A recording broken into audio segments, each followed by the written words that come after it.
I would like to introduce to the stage that good fella. What up, that good fella? Oh, can you hear me? I sure can. Pardon, English is not my first language. So this might be a little bit elongated. And good fella, I'm having a lot of people asking what happened in Memphis. So I can repeat it for you. I know you're a little busy and you got some stuff going on, but if you would like, could you repeat your story one more time for the chat, if you could, please? Yeah. So I ended up in Memphis. I was doing a business deal, and these guys were serious dudes. They patted me down for wires. They did not care that I had a gun. They wanted to know that I was not fed or something. And we were in the BB King bar because there's a lot of noise and drunks and stuff like that going on. And there was a bit of a commotion happening. So this guy gets up. He's about the height like the size of like an average hillbilly woman. And he starts flashing a badge around, yelling. And he got some of the people to fuck off, and he got some of the others to calm down. And he approached our table, and we're looking at him, and his eyes are just black, just dilated pupils. And he's talking really fast. I'm having a hard time understanding him, but I catch that he's saying something about being law enforcement. And the guys that I was with, they started clutching. They were ready to, do their thing. And so I didn't want to be in the middle of that. So I take a look at the badge, and it just says security officer on it. So I'm like, man, this guy's just tweaking out. Like, we need to go. Don't even bother with him. And as we're getting up to leave, he says something along the lines of like, well, all you fellas are handsome. I know about a glory hole right over there. We go over there, glory hole right over there. Bar. And I'm like, hey man, look, these guys they're kind of ready to kill you. Like, they all just need to leave. We need to go.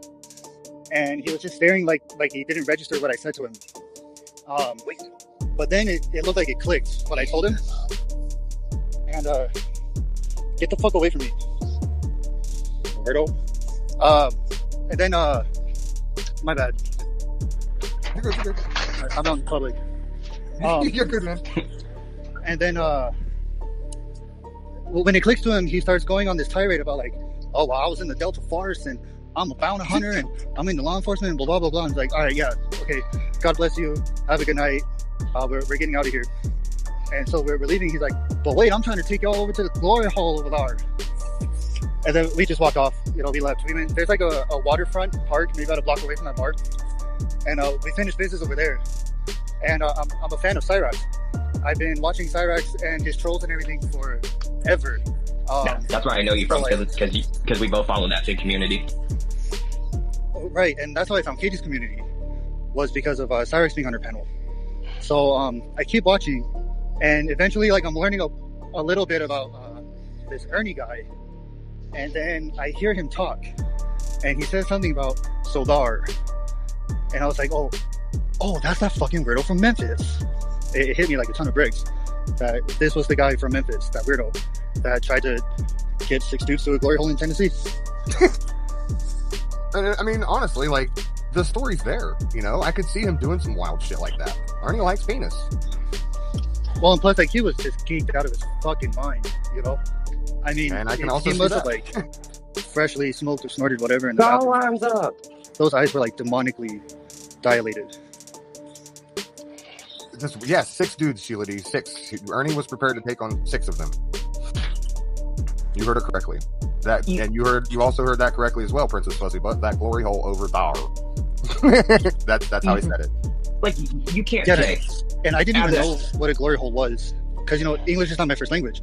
So I'm thinking like, glory hole, like fireworks, guns. What the fuck are you talking about?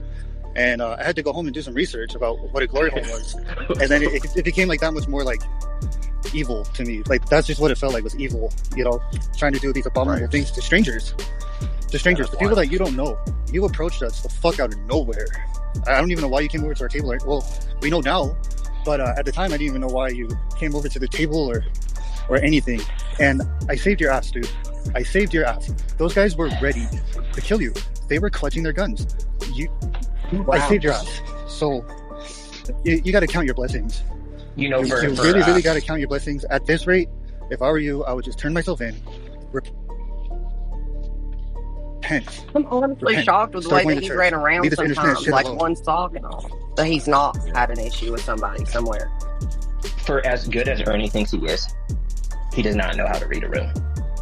No, not at all. And it's funny because, you know, what Goodfellas is talking about is like, you know, obviously blowing up the spot. I think I know the kind of deals that he's talking about. And the very thought of the spot getting blown up is bad things happen quick. Mm-hmm. Well, this is like a legal gray area. So I'm a chemist by trade. And essentially what I can do is bypass the legalities of things by changing a compound or a molecule or two. And you have the same effect of the things that you're not supposed to have. But no one gets prosecuted for it because under the gray areas it's legal. Yep. In some places, people are more serious about it than others. And in Memphis, those boys don't play. They do not play games out there.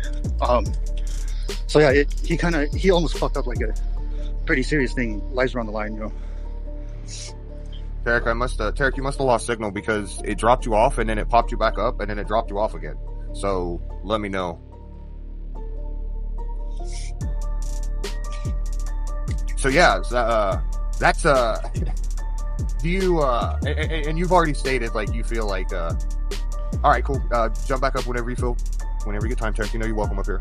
And you've already stated that you feel like Ernie is, you know, nothing's changed. He's probably just as worse today as he was back then. Yes. But I didn't know about this guy. This was just like a random interaction. Seeing him on Katie's channel and stuff all kind of happened by chance. Okay. I see what you're saying. I knew nothing about this guy. I never seen anything about him before. I didn't know anything about you guys or the community or anything. Shout out to Cyrax for bringing me to this community, I guess. And yeah, it was that moment when he said something about Soldar.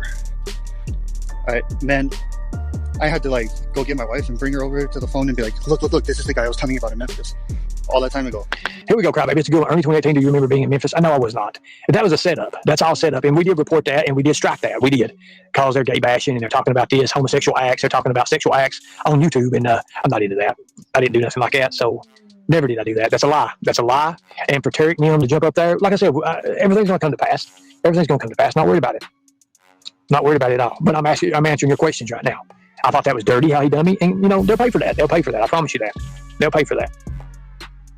I'm not going to tell you and give my stuff away. I'm not doing that. No, I would never do that.